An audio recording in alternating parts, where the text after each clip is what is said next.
dignitaries on the dais, dignitaries of the dais, and dignitaries managing the space in between.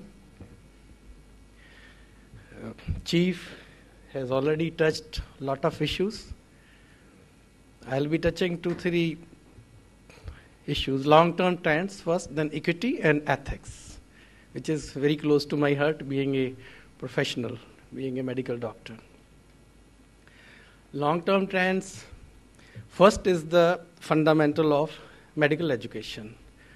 Sir has already told you, in the last 50 years or so, what we have seen is that there is a paradigm shift from majority of public sector medical colleges. The shift is to majority of private sector medical institutions, education institutions.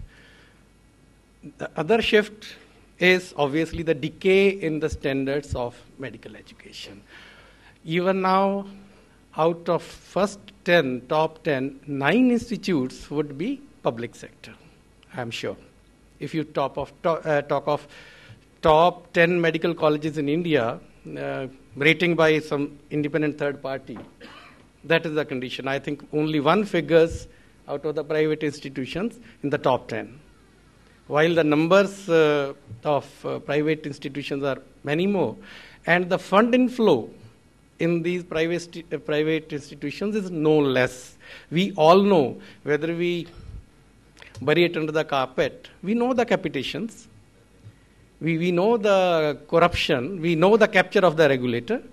If we professionals, we so-called leaders or whatever we call ourselves, if we don't accept this reality of capture of the regulator and the decay in medical institutions, then probably we can't ever correct it. Let's accept first that there is a malady, and then accept the sickness. Let the diagnosis come, and then the treatment starts. I know a doctor friend narrated it to me 2 months back of a medical college in a state that they call doctors from the city, they pay you 35,000 rupees, you had to go only one day on the day of inspection. That's all. That's all. And then they say there are institutions in this country who outsource, they take on themselves the complete accreditation, that inspection thing. Okay? They will bring 100 doctors, they'll come in a day, spend there 2 days, and your inspection is done. And anyway. So this is where we need to have a very intense look into. We need to strengthen the regulator. Medical profession inherently is a self-regulated profession. There are 3: medicine, law, and chartered accountancy, which are self-regulated professions. Medicine is the most highly self-regulated profession in the world. It's up to the leaders in the healthcare itself, the doctors, my profession, that they need to look within. Not because nobody else can look into them. Only they can look within. Another is rise of the private sector in healthcare. See, that's the paradigm.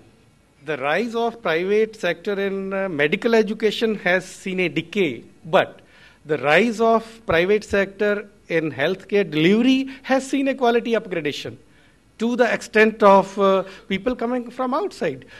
20 years ago, somebody would have gone out for a transplant or this and that or bypass or even knee surgeries. Now people are coming from outside. Kudos. I'm very happy on that. While medical tourism, yeah, there are equity issues that we are not able to treat our population, but people are coming from outside. Yes, but that speaks of quality. That is the paradigm shift, a change. Public sector institutions continue to slog and rather decay, I would say, on account of lack of accountability, lack of monitoring mechanisms, lack of management control systems, not lack of money really, not really. And probably one is absenteeism. In Indian public health sector system is highest absenteeism. I was a medical officer in the beginning of my career for 3-4 years. in my PHC, the going rate was 1/4 of the salary for not going to the dispensary. That's the reality, sir. And I won't like to shy away from those realities. So, we need to have very strong management control systems and IT-enabled mechanisms to monitor the output, the very output of the personnel. Just deploying thousands of doctors in the villages is not enough. And many of the states are doing it. Gujarat has done probably something. Even some states in North India have done few things. But a lot needs to be done, because equity issues, when we come, and it's totally left to the public sector to take care of those who cannot afford medical care. Private sector more or less comes as a differentiator. The top class treatments, very good. But then who takes care of that 60-70%? We leave it, the society leaves it purely to the public sector, which is probably not even geared. We need to increase the healthcare spending from present 4% to maybe at least double of that. We need to cover the populations by health insurances, surely. But in the private sector, there are few examples where they were low-cost leaders. There is an example of Arvind Eye Hospital in Madurai. There is an example of Narayana Hardwala. Those who provide reasonable quality health care in the profit-oriented domain at very, very low cost.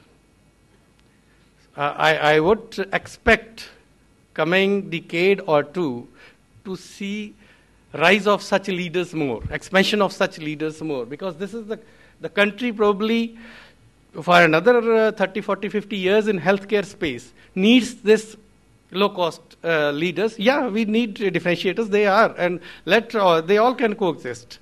But these Narayana Hardwalas and Arvind Eye Care hospitals, they need to multiply much more. They need to expand much more. Then probably we'll be addressing the equity in a much better way. Another is ethics, which is a purely